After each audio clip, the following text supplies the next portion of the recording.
এখন বাজে 2:10। আর দুপুরে রান্নাঘরে সকলকে স্বাগত জানাই। আজকে দুপুরে রান্না হয়েছে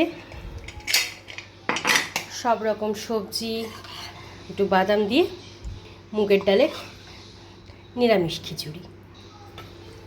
আর তার সাথে মা আজকে অনেক কিছু ভাজাভুজি করেছে।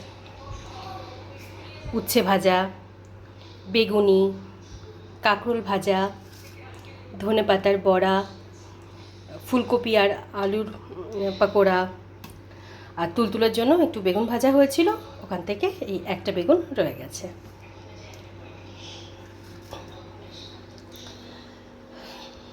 আর তুলতুলকে লাঞ্চ করিয়ে হাত মুখটা ধুয়ে ঘুম পাড়ানোর জন্য বেডে নিয়ে এসে শুয়ে দিয়েছিলাম। শোয়ানোর 5-7 মিনিটের মতো ঘুমিয়ে পড়েছে। আর মা এদিকে সবে মাত্র লাঞ্চ করতে বসলেন।